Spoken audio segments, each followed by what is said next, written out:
Itong nagulat kami itong weekend, although we've been talking about Sandy Cay since last year pa, kasi I remember mga March last year, we had a team in Sandy Cay na hinaras ng Chinese helicopter at Tinaboy. So since last year pa, we've been talking about this already, na parang it's so near Titu Island, it's also so near Subi Reef, but it's just a spit of sand. Why is this important? It's a sandbar. Ang importante kasi dyan, malapit siya sa Subi Reef eh. So they need to take position doon sa... Tatlo yan eh. Yung Sandy Cay 1, 2, and 3. Yes, sir. So importante sa kanila Right now, ang importante sa kanila is to prevent us from occupying yung tatlong features na yon. So that's why nagde-deploy sila ng militia normally doon sa loob ng lagoon. Yung lagoon is it's formed by yung ng Pag-asa Island tsaka nung tatlong case na yon. But pero Admiral, bago ngayon, in-announce nung nung media nila na yes, na take over na daw nila. Bakit ganon? Saka bakit ganon at this point? Dahil kaya doon sa ongoing na balikatan? Ang hula ko, ang estimate namin na trigger niyan is mayroon series of activities yung Coast Guard tsaka yung Bureau of Fisheries natin yata dyan sa area na yan na involving some form of survey. So that might have triggered yung activity nila dyan.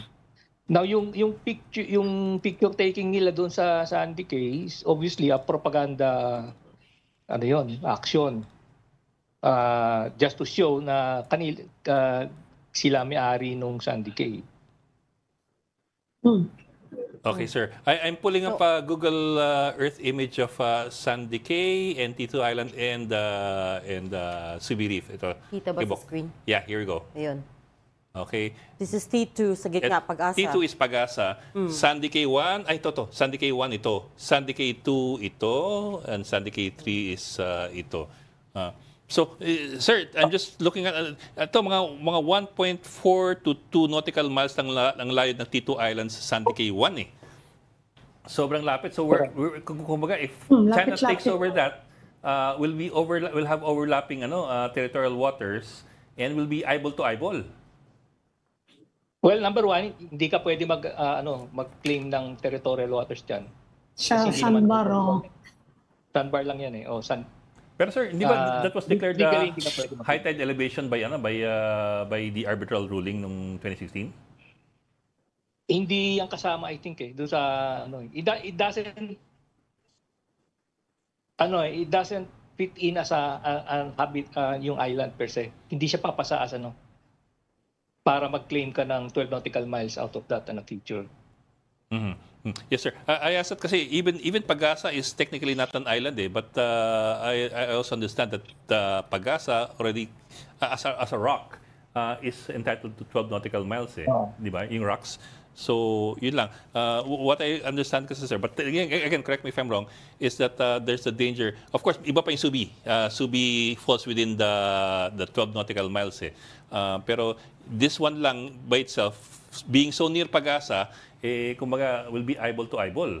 At sabi nga nila, pag low tide, pwedeng tawarin daw to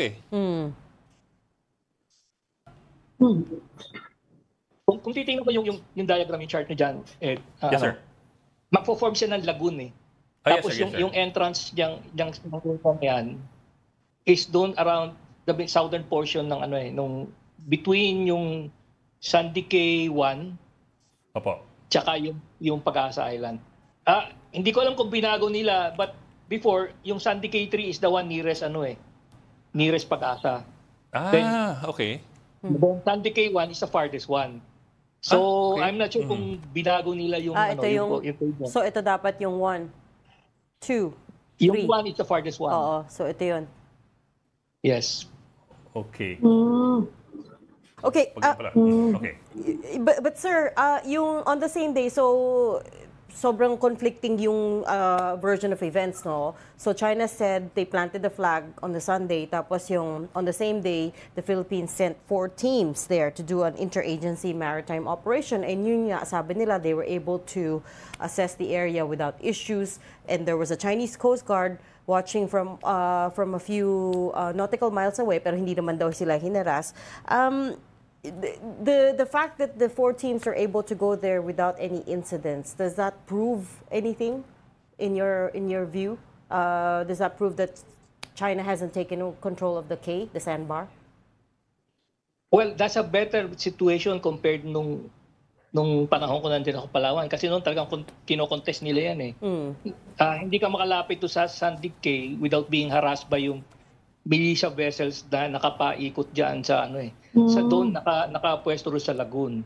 So if they were to do that last April 27, yung dineploy nila yung one representative from Navy, Coast Guard, saka Maritime Police yata, basically unmolested, then that's a better situation we have now compared to previous years. So that means we have free access, uncontested access to the 3 Sandy Cays. While there is a Chinese Coast Guard na loitering around outside the lagoon, basically hindi naman siya hindi niya in-interrupt yung actions ng ating Navy, Coast Guard, saka police. Admiral, nung panahon na challenge nila kayo, when you were in the active service, meron ba silang effort noon dahil sabi niyo merong active claim sila dyan sa case na yan, meron ba silang activities noon na pwedeng pagsuspetsahan natin na balak din nilang gawin yung artificial island? Well, nung time na yun kasi, that was at the height there was an attempt on our part to actually set up a sort of a physical presence doon sa Sandy Cay 2. Okay. Tapos hindi siya natuloy, if you recall right. Now because hindi kumbaga iparamdam natin yung intention natin. So ang reaction nila was to increase yung presence nila doon to prevent us from actually trying to establish a permanent presence sa Sandy Cay 2. Sir, I have a practical question lang, sir. I hope it's not so obvious. Pero considering it's so near Pagasa Island, why don't we establish permanent presence on Sandy Cay? I know it's just a spit of sand and there's nothing at all there except for a mound of sand, which I suppose will be a logistical nightmare as well. Pero what's the possibility or probability of establishing a presence there, considering that we're both claiming it already? Nagtatayon tayo ng bandera Posible yun. Actually, there was an attempt to do that, kaya lang at the last minute, tinigil yung yung operation yung mission Kaya nga sinasabi ko, the original plan was mag-set up ng parang kubo lang actually yun Kubo. Reinforced by concrete diyan sa Sandy Cay 2 kasi yan yung pinakamalaki. Yes, sir. At saka yan yung pinaka-farthest area from Pag-asa. Like for example, sir, container van. Nakaisip na. Admiral, bakit tinigil? Bakit hindi natin tinuloy? Hindi, pinastop yun ni That was during the previous administration. Nung Duterte, sir? Napagplanuhan na yun, then actually, andun na, ready na to, ready to set up na. Last minute, pinatigil na. So, nag-abort kami. To be clear, anong time yon? Anong year yon, Admiral, under the Duterte administration? I think that would be around 2017. Okay. 2017, just a year after matagal the na. arbitral. Right. Oh. Sir, what was the reason, sir? What was the reason bakit hindi pinatuloy?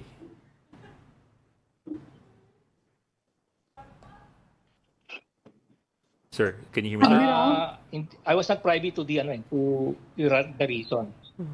So, Yes, sir. But the plan, Hello. sir, yes, sir, we can hear you now, sir. But, sir, tell me lang if I'm getting this right, but the plan was to put up some sort of permanent structure? Permanent would that be presence. right? Would that be Yung right kubo. phrase for it? A permanent structure there on Sandy Cay? the way we designed it is parang siya, a mix of yung kubo tsaka concrete. Tapos prefabricated na siya, parang itutusok mo na lang yung yung apat na corners noon Para bang mabilisan. Oo. Kubo and concrete. Okay. Magiging siya, Admiral, military outpost. Parang detachment. Yung nakikita mo sa bundok. Parang detachment, oh. Yes, sir. Parang detachment. Hindi siya yung research, kasi later nagkaroon tayo ng mga activities dyan for marine research. Hindi Masyado siya for siyang- marine research. Masyado siyang maliit na area. And Okay. is the idea to station somebody there as a detachment? Or Yeah, yun yung plano. But of course, yun nga, hindi natuloy. okay. Pero the idea was, okay, build a permanent structure, Tapos station somebody there, may taong bahay. magbabantay, may taong bahay, 24/7, ganun. That was the idea. Correct. Okay. Kasi malapit lang naman siya sa malapit lang siya Yes. sa pag-asa. Ah. Supportable siya, 24/7, supportable siya. Of course, ibang usapan na yung pag pinasukan nila ng militia ron sa lagoon, medyo challenging na yung sustainability nun. Pwedeng harangan, kumbaga. Kasi entirely dependent siya dun sa Pag-asa Island for everything. I'd imagine. Correct. Okay. So ano yung what's the implications, Admiral, if we were to try building a new structure now, a permanent structure now? What do you think at this point in time? Kasi okay, pinatigil ng previous administration. This administration has been in power for 3 years now. So far, there's been no talk about restarting that. Ang nakita kong dito is legal kasi we covered by the 2002 Code of Conduct, which is one of the provisions on is no new structures or no new features to be occupied. So baka you might be in violation of that 2002 declaration ng Code of Conduct. And secondly, it might be considered escalatory Oo nga by all parties, not only yung China, but all other parties involved, na we put up something or we install something on a new feature. If you remember, wala namang claimant countries na nag-set up ng new facility in areas outside of what they currently occupy. So everybody actually still complies with the 2002 agreement. 2002? Marami nang ginawang artificial island yung mga Chinese din, di ba? And I think also, After 2002. and I think Yes, Vietnam also, right? Vietnam has been island building. Yeah. That is correct. They've But been. occupied na nila yan ever since. In-improve lang nila. Even for China. Occupied na nila yan noon pa. Before 2002, occupied na nila. Well, sir, yung mischief, sir, pero yung Subi was Subi already occupied by China? Yes, sir. Mischief lang ang natatandaan ko They occupied Mischief before 2002. That's Yes, sir, around 1995. Yes. 1999. Yun lang ang natatandaan namin. Pero Yes. yung Subi, sir, did they have presence there before? Yes, before, yeah. Mga original yan Okay. Sir, tapos sir? Kasi I suppose yung trigger for the plan ng 2017 to occupy Sandy Cay was yung arbitral ruling. Kasi if I remember right, yung 2016 arbitral ruling stated na Sandy Cay is a high tide elevation, which basically meant that it can be occupied or it can be owned by any country. Kasi nga it's like a rock already. It's a high tide elevation was that the reason kung bakit in 2017 there was that plan that was drafted by... Sino ba sa nag-draft ng plan? Was it Navy or was it DND or Malacanang? Well, yung civil engineering tsaka tactical plan, sa level ng Palawan lang yan, Naval Forces. But the decision or the approval, of course, sa higher level yon, sa level na ng executive. Now, if I recall right, yung trigger dyan actually was before there was a decision to actually consider setting up a permanent facility, there was an increase in Chinese presence of militia and Coast Guard around Pag-asa, particularly around dito sa Sandy Cay. Kasi yung Sandy Cay was not part of the narrative before Yes, sir. Kumbaga, it was not, wala yan sa radar ng Yes, sir. Kasi it was Wala often rin sa radar ng underwater China. Yes. But before that, there was this increase, we noticed an increased interest by China dito sa tatlong Sandy Cay. In fact, there were incidents na naglanding sila ron to naglagay sila ng tao ron to survey yung Sandy Cay over extended period. So yun yung trigger doon kung bakit nung nakita natin parang may interest sila doon sa Sandy Cay, nagkaroon tayo ng decision to plan for yung putting up a permanent structure doon sa one of the Sandy Cays. In this case, it was Sandy Cay 2. Mhm. Mhm. Ito nga sir, as early as 2024, si Jonathan Malaya was saying na there have been reports of dumping of dead corals dun sa Sandy Cay to build it up, to make it clearly a high tide elevation which can be claimed by a country. So I suppose din ang hugot nun eh. Kaya parang lumalaki yung isla, hindi lumiliit. Correct. Yung Sandy Cay 2 kasi if you look at it now, compared it let's say yung 3, 4, 5 years ago, medyo mas maliit pa nun. But of course, you cannot differentiate between yung tidal action at saka yung deliberate. Oh yes, sir. Deliberate putting up of sand doon sa area na yun. Kasi both can be the reason That's bakit also correct. siya. Or baka yung activity nila dun sa Subi Reef could also be the source of some of the dead corals going to Sandy Cay. Correct. Sir, so what's next? What should we be doing? The minimum we can do is constant patrol based from Pag-asa, ipatrol yung lagoon. Just to yung show presence and and from time to time we can put people doon sa Sandy Cay. Hindi naman permanent, no? Yung parang lang part of the regular patrol, dadaong doon sa Sandy Cay, then balik din ng Pag-asa. But we should not, from your perspective, we should not put somebody there permanently without violating the declaration of Code of Conduct? Sa akin wala ko nakitang tactical value of by putting i-compare mo yung yung risk eh. I-manage mo yung risk doon eh. Titingnan mo what advantage do I gain by putting a permanent structure doon? Ano yung risk of escalation by doing so? Kasi it's so near Pag-asa Island, it can easily be patrolled and from Pag-asa Island. Admiral, do we have the resources in terms of both people and boats to patrol and to monitor another feature in the West Philippine Sea 24/7? Do you think? Ay ginagamit lang diyan noon rubber boat eh. Tapos yung outrigger. In fact, what we did noon was have around yung mga yung bangka, normal na bangka. Pinalagay namin doon sa Pag-asa para yun yung gamitin ng mga tropa pang patrolya. Kasi mas cost effective yun eh. Yung rubber boat kasi minsan nabubutasan yun. So it affects yung usability niya. So in your view, kahit rubber boats lang for now, hindi kailangan ng full Navy patrol vessels? Pwede ka maglagay ng mag-angkla doon with the way they do similar to what they're doing. Nag-aangkla sila ng militia vessel doon. Pwede rin nating angklahan ng barko doon sa loob ng lagoon. That more or less parang medyo semi-permanent yun. The other one is what I said earlier, you can patrol it by rubber boat from Pag-asa Island. Yes, sir. Okay. Sir, last Di na, ba sir. pwedeng gawing fishing area? Di ba siya pwedeng gawing fishing area natin?